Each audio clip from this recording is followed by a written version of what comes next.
Dear students, आज के इस वीडियो सेशन में हम पढ़ेंगे डिप्रेशन इन फ्रीजिंग पॉइंट। तो अब यहाँ दो टर्म है, डिप्रेशन इन फ्रीजिंग पॉइंट और एक अलग से टर्म है आपका कौन सा, फ्रीजिंग पॉइंट। तो देखिए डिप्रेशन इन फ्रीजिंग पॉइंट हम पढ़ते कहाँ हैं, ये कहाँ का टॉपिक है ये पहले जान लें। तो ये सॉल्यूशन चैप्टर का एक टॉपिक है और बेसिकली इसे हम पढ़ते हैं कोलिगेटिव प्रॉपर्टीज के अंतर पढ़ते हैं। तो कोलिगेटिव प्रॉपर्टीज क्या होता है, तो कोलिगेटिव प्रॉपर्टीज होता है प्रॉपर्टीज ऑफ डाइल्यूट सॉल्यूशन को हम बोलते हैं कोलिगेटिव प्रॉपर्टीज, जो कि केवल अमाउंट ऑफ सॉलिड पे डिपेंड करता है, नेचर ऑफ सॉलिड पे डिपेंड नहीं करता। कोलिगेटिव प्रॉपर्टीज टोटल 4 तरीके का होता है, जिसमें सबसे पहला होता है relative lowering of vapour pressure, elevation in boiling point, और ये तीसरे नंबर का है कौन सा, डिप्रेशन इन फ्रीजिंग पॉइंट, और लास्ट में होता है आपका कौन सा, ऑस्मोटिक प्रेशर। तो जिसमें डिप्रेशन इन फ्रीजिंग पॉइंट में यहाँ जो दो टर्म हम कह रहे हैं, तो सबसे पहले इसमें आपको जानना पड़ेगा कि फ्रीजिंग पॉइंट क्या होता है।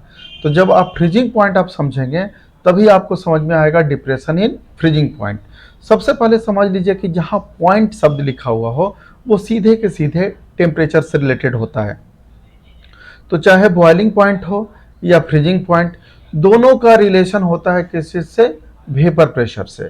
तो वेपर प्रेशर के साथ डायरेक्टली हम लिंक्ड करते हैं वेपर प्रेशर को टेम्परेचर के साथ।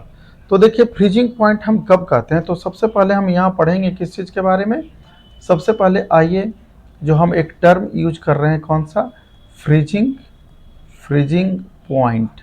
फ्रीजिंग पॉइंट को आप आसान तरीके से ऐसे समझिए, कब हम कहेंगे फ्रीजिंग पॉइंट, तो जैसे हम देख लें कि इसमें एक लिक्विड ले लिए हैं, लिक्विड के जगह हम ले लेते हैं कौन सा, वाटर ही लेते हैं, इसमें वाटर ले लिए हैं, ठीक है। और ये जो वाटर है हमारे पास लिक्विड फॉर्म में, इस तरीके से ये लिक्विड के फॉर्म में है, और अभी का टेम्परेचर थोड़ा ज़्यादा है यहाँ, ठीक है। अभी मान लीजिए कि टेम्परेचर हम ले लिए हैं कितना, 35 डिग्री सेंटीग्रेड। तो 35 डिग्री सेंटीग्रेड पे तो ये तो पानी ही होगा, ये तो लिक्विड ही फॉर्म में होगा। लेकिन जैसे जैसे आप इसके टेम्परेचर को घटाएंगे, तो जैसे इसके टेम्परेचर को हम कर दें 0 डिग्री सेंटीग्रेड, यानी अब हम कर दें एट 0 डिग्री सेंटीग्रेड, तो 0 डिग्री सेंटीग्रेड पे यही जो पानी है हमारे पास, ये कन्वर्ट कर जाएगा किस चीज़ में, सॉलिड के फॉर्म में, यानी अब ये हो जाएगा क्या, आइस। अब ये वाटर जो पहले लिक्विड था, ये जो लिक्विड है अब ये लिक्विड रहा नहीं, ये लिक्विड क्या हो गया, अब सॉलिड हो गया है, ठीक है। अब ये कन्वर्ट कर गया किस चीज़ में, सॉलिड के फॉर्म में कन्वर्ट कर गया। तो देखिए ये फिनोमेनन हुआ कब, 0 डिग्री सेंटीग्रेड पे, यानी ये एक टेम्परेचर है। तो ये जो 0 डिग्री सेंटीग्रेड हो गया, ये हो गया फ्रीजिंग पॉइंट ऑफ वाटर। अब फ्रीजिंग पॉइंट हम इसे क्यों कहें, तो देखिए हर एक लिक्विड का अपना एक क्या होता है, वेपर प्रेशर होता है।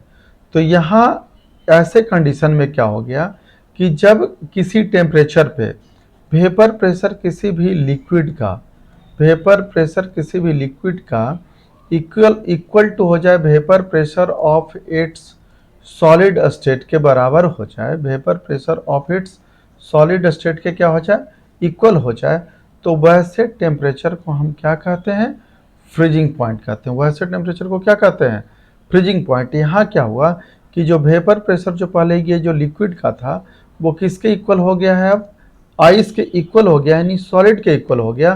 तो किस टेम्परेचर पे हुआ, 0 डिग्री सेंटीग्रेड पे हुआ। इसी टेम्परेचर को हम कहेंगे क्या, फ्रीजिंग पॉइंट कहेंगे। तो फ्रीजिंग पॉइंट को जब आपको डिफाइन करना होगा तो आप लिखेंगे क्या, कि टेम्परेचर एट विच, चलिए इसमें हम लोग लिख लेते हैं इसके डेफिनीशन को, ठीक है। चलिए इसके डेफिनीशन को लिखते हैं, क्या हम लिखेंगे कि टेम्परेचर एट विच, ठीक है, vapour pressure of a liquid, vapour pressure of a liquid becomes equal to the vapor pressure of its solid state. Vapor pressure of its solid state is called its freezing point, is called its freezing, FP लिख देते हैं short में, freezing point लिख देते हैं, ठीक है। अब इसके हम ग्राफ के जरिए भी हम क्या कर सकते हैं, समझ सकते हैं। कैसे समझ सकते हैं, तो चलिए ज़रा देख लें। ग्राफ खींचने के लिए हम ले लेते हैं एक वाई एक्सिस और एक ले लेते हैं एक्स एक्सिस। एक्स एक्सिस पे ले लेते हैं टेम्परेचर और वाई एक्सिस पे ले लेते हैं क्या, वेपर प्रेशर। ठीक है, वाई एक्सिस पे ले लेते हैं वेपर प्रेशर। अब मान लेते हैं कि हमारे पास ये वाटर मॉलिक्यूल्स है, ये वाटर मॉलिक्यूल्स है, ये पानी है। ठीक है, ये लिख देते हैं, हिंदी में लिख देते हैं। चलिए, ये क्या है हमारे पास, वाटर है। और मान लेते हैं कि ये अभी है 50 डिग्री सेंटीग्रेड पे, तब तो लिक्विड के ही फॉर्म में होगा। तो 50 डिग्री सेंटीग्रेड, अब यहाँ कितना टेम्परेचर है, 0 डिग्री सेंटीग्रेड। यहाँ मान लीजिए कि 10 हो गया, 20 हो गया। ठीक है, 0 डिग्री नहीं यहाँ मानेंगे, मान लेते हैं कि यहाँ इस जगह पे ये कितना है, 0 डिग्री सेंटीग्रेड है।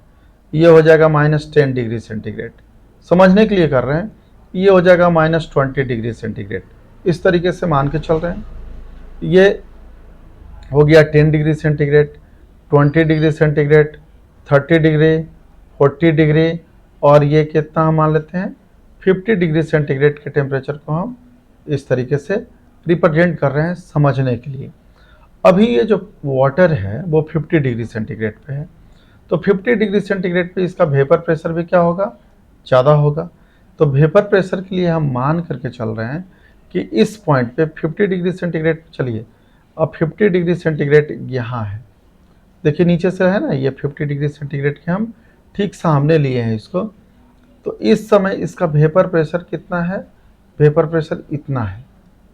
ठीक है, वेपर प्रेशर सीधा सीधा करेंगे तो यहाँ आएगा। ठीक है, अब आप देखिए जैसे जैसे इसके आप टेम्परेचर को घटाएंगे, किसके टेम्परेचर को, इस वाटर के टेम्परेचर को घटाएंगे। अब 50 डिग्री सेंटीग्रेड से ले जाइए इसको कितना, घटा करके 25 डिग्री सेंटीग्रेड, तो इसका वेपर प्रेशर थोड़ा घटेगा। देखिए नीचे घट गया। अभी इस जगह पे था 50 डिग्री सेंटीग्रेड पे वेपर प्रेशर इतना, तो 25 डिग्री सेंटीग्रेड पे अब वेपर प्रेशर कहाँ पहुँच गया, यहाँ पहुँचा। इस तरीके से घटा, इसी तरीके से घटाते घटाते 25, फिर ले जाइए 15, फिर ले जाइए आप 10, 5, और फिर ले जाइए आप 0 डिग्री सेंटीग्रेड। तो जैसे जैसे आप इसका टेम्परेचर आप घटाते जाएंगे, क्योंकि वेपर प्रेशर बढ़ता है कब, जब हम टेम्परेचर को बढ़ाते हैं तो वेपर प्रेशर बढ़ता है, तो जब टेम्परेचर को घटाएंगे तो वेपर प्रेशर क्या होगा, घटता चला जाएगा। तो देखिए जब ये इसका टेम्परेचर घटाते चल रहे हैं, यानी इस तरफ से हम इस तरफ जा रहे हैं। अभी 50 है, इस जगह पे आ गया 40, यहाँ आ गया 30, तो ऊपर से इसका नीचे वेपर प्रेशर भी क्या होता चला जा रहा है, ये ग्राफ नीचे जा रहा है, तो वेपर प्रेशर भी इसका धीरे धीरे धीरे धीरे घटता चला जा रहा है। तो देखिए जैसे ही ये पहुँचेगा आपको कहाँ, 0 डिग्री सेंटीग्रेड के नज़दीक। देखिए 0 डिग्री सेंटीग्रेड के, तो यहाँ पे अभी ये था लिक्विड, अब ये क्या था, लिक्विड। लेकिन जैसे ही 0 डिग्री सेंटीग्रेड पे पहुंचा तो ये कन्वर्ट कर गया किस चीज़ में, सॉलिड के फॉर्म में। क्लियर हो गया होगा।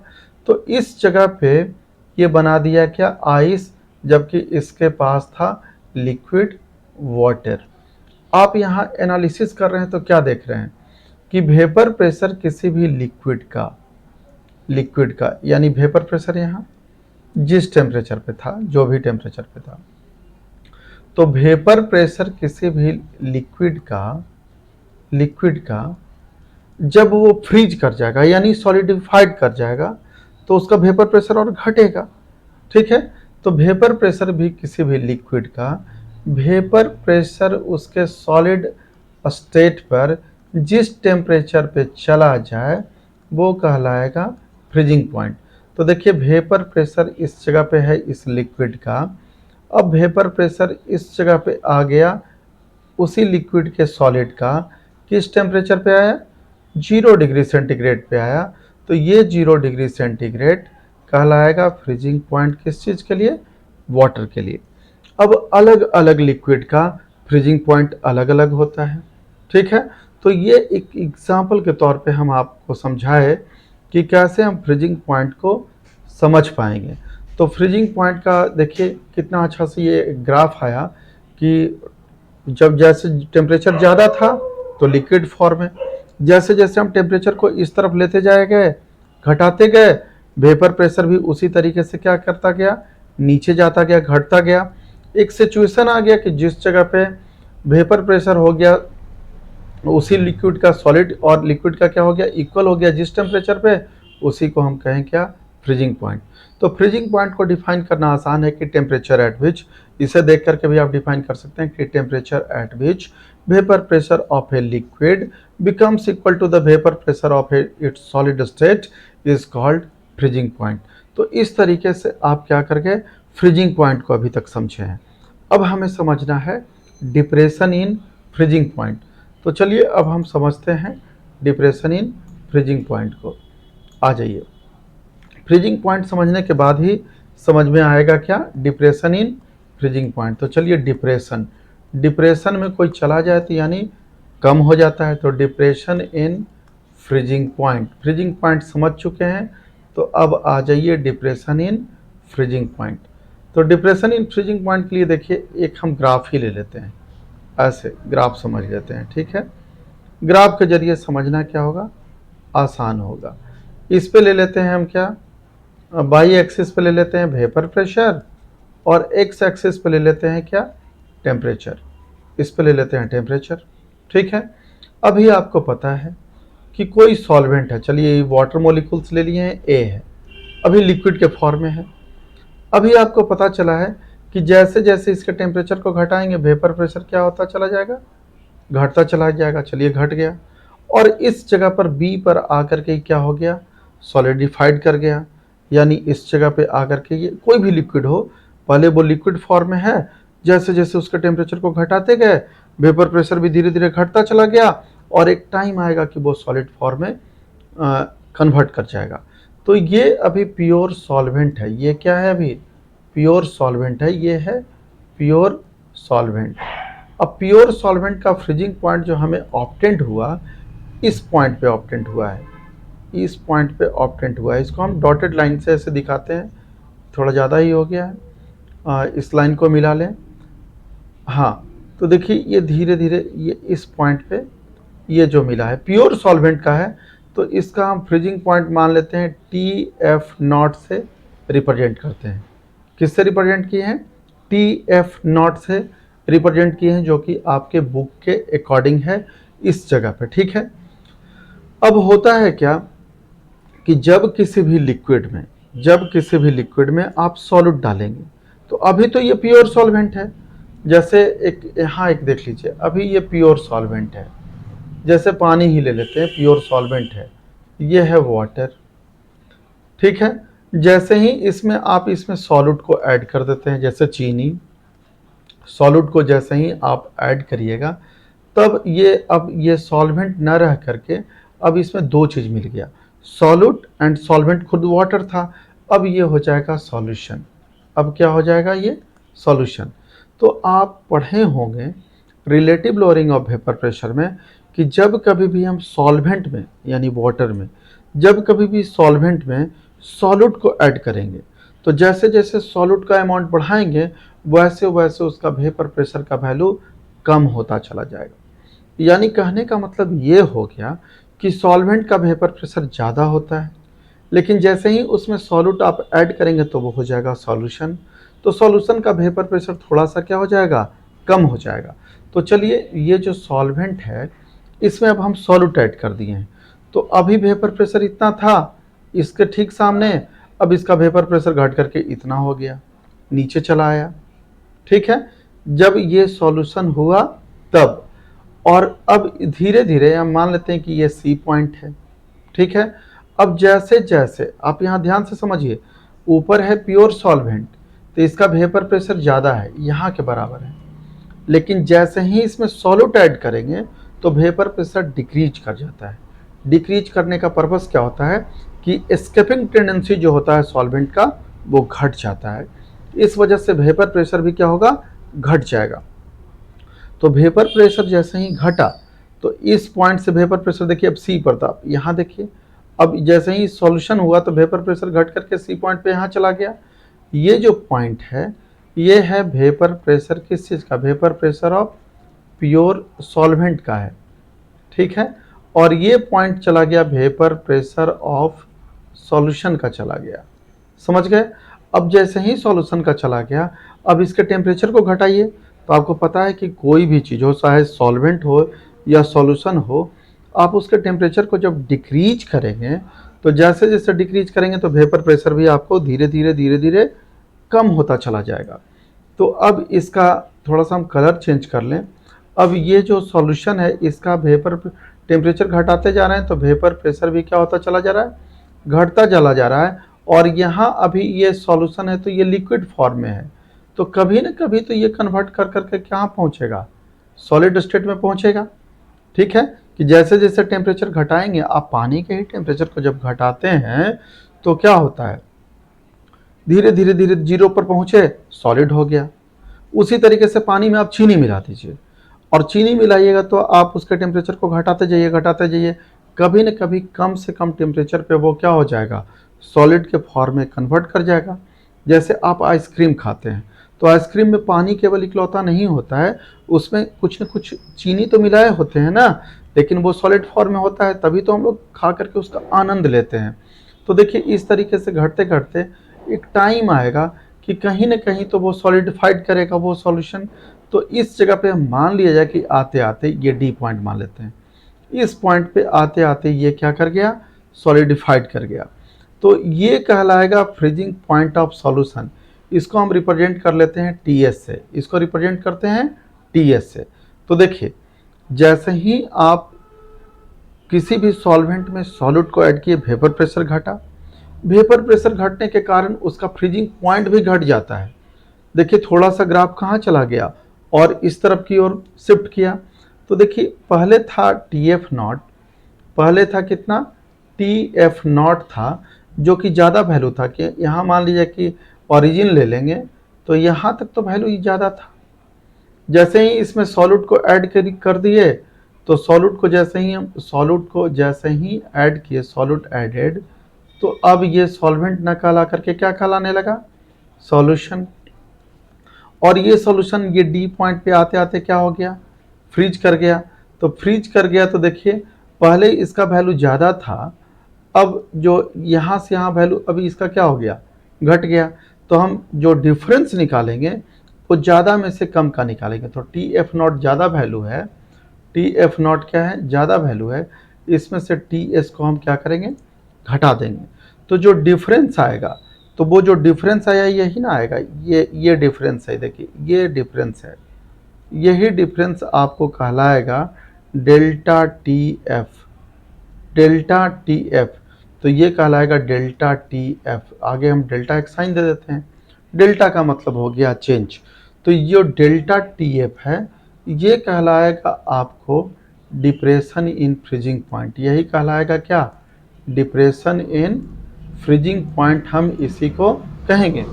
तो डिप्रेशन इन फ्रीजिंग पॉइंट को जब आपको क्या करना है, डिफाइन करना है, आप समझ गए होंगे यहाँ तक के। तो डिप्रेशन इन फ्रीजिंग पॉइंट आपका यही हो गया, T F not minus T S. T F not क्या है, freezing point of pure solvent. T S क्या है, freezing point of its solution, freezing point of its solution. और डेल्टा टी एफ क्या है, डिप्रेशन इन फ्रीजिंग पॉइंट। तो depression in freezing point को हमें जब डिफाइन करना होगा तो कितना आसान तरीका है, देखिए डिफरेंस है, नेगेटिव साइन है तो difference between the freezing point of pure solvent and freezing points of its solution is called depression in freezing point. ठीक है, तो इस चीज को आप लैंग्वेज में भी यहाँ लिख सकते हैं क्या, कि डिफरेंस बिटवीन द, लिख देते हैं, difference between the freezing point of pure solvent and freezing point of its solid state, उसी लिक्विड का, is called freezing points of, sorry गलत हो गया, freezing points of its solution ना, freezing points of its solution is called depression in freezing point, depression in freezing point. अब आप एक term देख रहे हैं डिप्रेशन।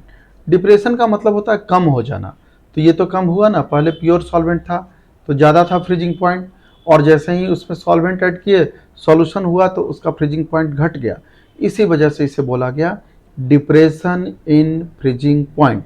अब डिप्रेशन समझ गए। बॉइलिंग पॉइंट में यही क्या होता है, बॉइलिंग पॉइंट में बढ़ जाता है, इसी वजह से वहाँ टर्म बोला जाता है एलिवेशन इन बॉइलिंग पॉइंट, और यहाँ घटा है इस वजह से बोला जाता है डिप्रेशन इन फ्रीजिंग पॉइंट। तो आप अच्छे तरीके से समझ गए हैं फ्रीजिंग पॉइंट। दूसरा आपने समझा डिप्रेशन इन फ्रीजिंग पॉइंट, लेकिन इससे काम चलने वाला नहीं है। अभी चलिए इसके न्यूमेरिकल वाले सेक्शन पे कि क्या क्या पूछेगा। तो देखिए एक्चुअली हम लोग जो ये प्रॉपर्टीज पढ़ रहे हैं, properties of dilute solution, properties of क्या पढ़ रहे हैं, डाइल्यूट सॉल्यूशन यानी कोलिगेटिव प्रॉपर्टीज। तो कोलिगेटिव प्रॉपर्टीज के बारे में, डिप्रेशन इन फ्रीजिंग पॉइंट के बारे में रॉल्ड्स ने कुछ कहा था। अकॉर्डिंग टू रॉल्ड्स का कहना है कि जो डिप्रेशन इन फ्रीजिंग पॉइंट होता है यानी डेल्टा टी एफ जो होता है वो डायरेक्टली प्रोपोर्शनल टू होता है molality of the solution. Directly proportional to क्या होता है, molality of the solution. Molality को हम स्मॉल एम से रिप्रेजेंट करते हैं, यही मोलिलिटी रहता तो इसे हम कैपिटल एम से रिप्रेजेंट करते। मोलिलिटी क्या होता है, number of mole of solute present in 1 kg of the solvent is called molality. ठीक है, आप मोल कॉन्सेप्ट में या इसके पहले वाले वीडियो सेशन में मोलिलिटी हमारे वीडियो में डाला हुआ है, आप उसके देख लीजिएगा, समझ लीजिएगा। तो डायरेक्टली प्रोपोर्शनल होता है मोलिलिटी ऑफ द सॉल्यूशन। तो मोलिलिटी को डायरेक्टली प्रोपोर्शनल के लिए हटाने के लिए आप एक कांस्टेंट से क्या करेंगे, मल्टीप्लाई करेंगे। तो यहाँ कांस्टेंट हो जाएगा के एफ एम। तो के एफ क्या है, यहाँ ये जो कांस्टेंट है के एफ को हम कहेंगे मोलल डिप्रेशन कांस्टेंट कहेंगे, मोलल डिप्रेशन कांस्टेंट कहेंगे। और इसका दूसरा नाम है क्रायोस्कोपिक कांस्टेंट। कई बार पूछ चुका है कि व्हाट इज क्रायोस्कोपिक कांस्टेंट। तो क्रायोस्कोपिक कांस्टेंट को भी डिफाइन करना काफ़ी आसान है। कैसे इसको हम डिफाइन करेंगे, अब मान लीजिए कि एफ एम का वैल्यू हो जाए 1, यही एम का वैल्यू हो जाए 1। जब मोलिलिटी 1 हो जाए किसी भी सॉल्यूशन को, तो वैसे सॉल्यूशन को हम बोलते हैं मोलल सॉल्यूशन। क्या बोलते हैं, मोलल सॉल्यूशन। ठीक है, तो देन क्या हो जाएगा, तो देन हो जाएगा delta T F is equal to हो जाएगा के एफ। अब देखिए डिफिनीशन कितना आसान हो गया। अब हम कह सकते हैं क्या, देखिए कि कैसे डिफाइन करेंगे कि डेल्टा टी एफ तो होता है डिप्रेशन इन फ्रीजिंग पॉइंट। तो आप यहाँ लिखिएगा क्या, depression in freezing point of molal solution is called molal depression constant या क्रायोस्कोपिक कांस्टेंट। यानी इसको कैसे हम डिफाइन कर सकते हैं, ये मोलल सॉल्यूशन का जो डिप्रेशन इन फ्रीजिंग पॉइंट होगा वही वैल्यू आ जाएगा क्या, के एफ के इक्वल हो जाएगा। के एफ को हम क्या कहते हैं, मोलल डिप्रेशन कांस्टेंट कहते हैं या क्रायोस्कोपिक कांस्टेंट कहते हैं। तब तो इसको हम डिफाइन कैसे कर सकते हैं, इसका ये एक्चुअली यहाँ डिफाइन कर रहे हैं क्रायोस्कोपिक कांस्टेंट या मोलर डिप्रेशन कांस्टेंट को। तो कह सकते हैं ना कि depression in freezing point of molal solution is called molal depression constant. Molal depression constant. अब मोलल डिप्रेशन कांस्टेंट कहिए या इसको बोलिए क्रायोस्कोपिक कांस्टेंट। ये हमेशा एग्जाम में आपको इसका डिफिनीशन वगैरह पूछा जाता है। चलिए और आगे हम बढ़ते हैं। मोलल डिप्रेशन कांस्टेंट के बाद देखिए अब और क्या इससे आएगा। अभी तक आपने पढ़ा है कि delta T F is equal to K F M. ठीक है, मोलिलिटी इक्वल टू होता है A इंटू 1000, ये रेडीमेड बता रहे हैं, और B इंटू M1। अब यहाँ क्या है, A जो है वो वेट ऑफ सॉल्यूट है कि कितना मिलाया गया है, वेट ऑफ सॉल्यूट 1000 तो समझ गए कि 1000 ही होगा। B क्या है, वेट ऑफ सॉल्वेंट है, और M1 क्या है, मोलिकुलर वेट ऑफ सॉल्यूट है, मोलिकुलर वेट ऑफ सॉल्यूट है। तो अब इसका जो डेल्टा TF का जो हो जाएगा value is equal to KF into लिख सकते हैं A इंटू 1000 और divided by B into M1, ऐसे लिख सकते हैं। ठीक है, और ऐसे नहीं दिया रहे तो मोलिलिटी, और क्या होता है मोलिलिटी, देखिए मोलिलिटी का मतलब होता है, मोलिलिटी का मतलब होता है नंबर ऑफ मोल ऑफ, आपको तंग करेगा तो यही करेगा, mole of solute by KG solvent. Solvent को हमेशा कन्वर्ट करिएगा किस चीज में, केजी में, सॉल्वेंट ना कि सॉल्यूशन। सॉल्यूशन का वेट दिया रहेगा तो सॉल्यूट को घटा करके आप लाइएगा किस चीज का, सॉल्वेंट का वेट, क्योंकि कोई भी सॉल्यूशन में दो चीज होता है, एक होता है सॉल्यूट और दूसरा होता है कौन सा, सॉल्वेंट होता है। क्लियर है। अब नंबर ऑफ मोल्स भी आपको डायरेक्ट नहीं पूछेगा, तो number of moles is equal to हो जाएगा वेट बाई मोलिकुलर वेट। अब सब कुछ तो इसमें तोड़ दिए हम, जब मोल सीधा सीधा नहीं देगा, वेट दे देगा तो मोलिकुलर वेट से डिवाइड करिएगा, और सॉल्वेंट का वेट हमेशा केजी में लेंगे। क्लियर हो गया है। मोलिलिटी से कोई दिक्कत आएगी तो आप इसको सॉल्व करिएगा। फिर आ जाते हैं अपने टॉपिक पे, आप पढ़ेंगे delta TF is equal to KFM। कभी कभी इसका यूनिट पूछेगा कि KF का यूनिट क्या होता है, तो KF इक्वल टू हम लिख सकते हैं ना डेल्टा TF बाई M। ठीक है, तो इसका यूनिट हो जाएगा, ये तो डेल्टा, ये तो चेंज इन टेम्परेचर है, तो ये हमेशा आएगा केल्विन में, और नीचे मोलिलिटी, तो एक यूनिट हो सकता है इसका क्या, केल्विन पर मोलिलिटी ऐसे लिखेगा। अब मोलिलिटी को भी तोड़ सकते हैं, कैसे तोड़ सकते हैं, तो देखिए ये मोलिलिटी के जगह पे हम लिख सकते हैं ना, ऊपर केल्विन लिख दिए, मोलिलिटी के जगह पर लिख सकते हैं नंबर ऑफ मोल। अब आई होता है केजी सॉल्वेंट, तो ऊपर लिख देते हैं केजी सॉल्वेंट। तो इसका एक यूनिट और हो सकता है इस तरीके से, ऐसे हो जाएगा। कैसे हो जाएगा इसका एक यूनिट, एक तो यूनिट ये हो गया केल्विन पर मोलिलिटी, इसको शॉर्ट में ऐसे लिखेगा K/M, तो आप समझ जाइएगा। इसे कैसे लिखेगा, केल्विन केजी सॉल्वेंट और लिख देगा पर मोल। अब मोल ये होगा किस चीज़ का, सॉल्यूट का। तो ये सब यूनिट हो जाएगा किस चीज़ का, क्रायोस्कोपिक कांस्टेंट यानी KF का, ये यूनिट हो जाएगा KF का, क्रायोस्कोपिक कांस्टेंट का। क्लियर हो चुका है यहाँ तक के, यूनिट वगैरह पूछेगा तो। और एक KF का ऐसे भी डायरेक्ट पूछता है जो कि NCERT ने चर्चा किया है, KF इज इक्वल टू होता है RT0 का स्क्वायर बाई 1000 LF। अब यहाँ सारा टर्म समझिए, R जो होता है मोलर, R गैस कांस्टेंट के वैल्यू के बराबर होता है, क्योंकि ऐसा माना जाता है कि जो कोलिगेटिव प्रॉपर्टी, जो डाइल्यूट सॉल्यूशन होता है वो बिहेव करता है गैस की तरह, क्योंकि अमाउंट ऑफ सॉल्यूट कम होता है तो वो स्ट्राइक करेगा उसके वॉल पे और एक प्रेशर को क्रिएट करेगा, जो कि हम पढ़ेंगे ऑस्मोटिक प्रेशर में। आर का वैल्यू यहाँ लीजिएगा 8.314 जूल पर केल्विन पर मोल लीजिएगा यहाँ, या कैलोरी में जब दिया रहेगा तो 2 डिग्री पर केल्विन पर मोल ऐसे भी आप लीजिएगा। ठीक है, तो CGS में ये और बाकी सब के टर्म में ये जूल पर केल्विन है। ठीक है, यूज करिएगा। LF जो होता है वो लेटेंट हीट ऑफ फ्यूजन बोलते हैं। LF को क्या बोलते हैं, लेटेंट हीट ऑफ फ्यूजन। ये सब वैल्यू दिया रहेगा, लेटेंट हीट ऑफ फ्यूजन, लेकिन लेटेंट ऑफ फ्यूजन ये रहेगा पर ग्राम ऑफ द सॉल्वेंट, पर ग्राम ऑफ द सॉल्वेंट के हिसाब से रहेगा। अब यहाँ ध्यान रखिएगा, लेकिन यहीं पर मोल लिख देगा तो चेंज हो जाएगा। तो LF इज इक्वल टू होता है डेल्टा HF बाई M1। तो यहाँ LF इस फॉर्म में भी रह सकता है।